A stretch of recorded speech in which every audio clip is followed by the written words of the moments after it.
Hey everybody. Believe it or not, we're looking directly at my two little pea puffers. They are dead center in your screen. If you can see those two little specks moving around right there.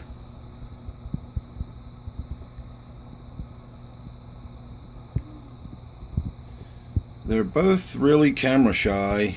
They're not shy with me at all. When I come in, they come right up to the glass. They know I'm the guy that feeds them. They recognize my face.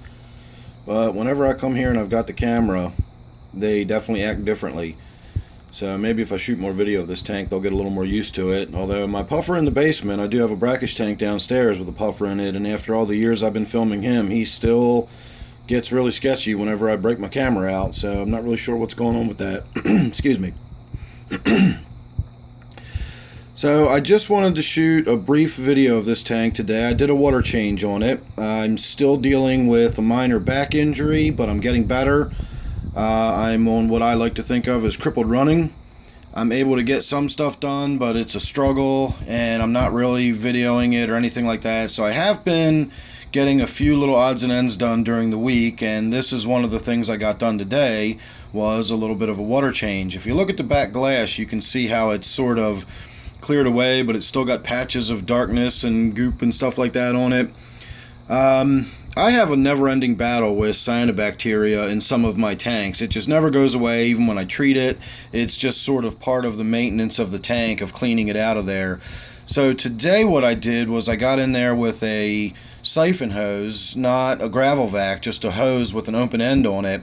And the stuff comes off in sheets. It's really easy to remove. And that's all I did. I just sort of scraped up and down the back, and big sheets of it ripped off and went right up the hose I was using to scrape it off with.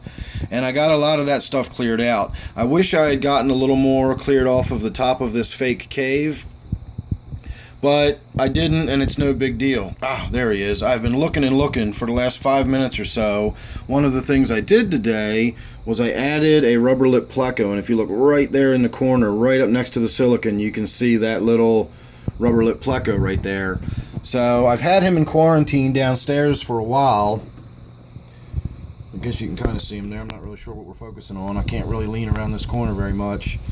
So there's the rubber lip Pleco in there, and we're going to see how well it does. Rubber lips tend not to do well in my water, but I did something differently with this one in the quarantine tank. I set up a second quarantine tank, and I used some of my RO water, and I've acclimated the fish much more slowly using RO water and gradually bringing them up to my water, and hopefully everything will be okay. So far so good. I've got the one in here that I've had in quarantine for a few weeks and it's still alive, and I've still got another one downstairs in the same quarantine tank with a bunch of neons, and they're all doing pretty well. So more on that later. I am going to shoot a video. I want to talk about that specifically. I want to readdress my water and why I have issues with fish in my water, and so on and so forth. And then, of course, as my back gets a little better, we'll get downstairs and we'll get into doing some water changes. I've got an around the world update I need to get caught up on, and so on and so forth. I get about 5 minutes at a time before my back gives out and I got to sit down for a little while. So like I said, I've just sort of been struggling through things. But I did want to update everybody on this tank. I just did a water change on it. We added the rubber lip Pleco, and so take a nice good look at it. I will probably save some videos so we can do some sort of comparison videos in a few weeks from now and see how clean the tank looks. But I'm really hoping that even a lot of this stuff, when you start looking in there really closely, you can see how much stuff I've got growing on the plants, and there's just lots of crud in there that needs to get cleaned out of this tank.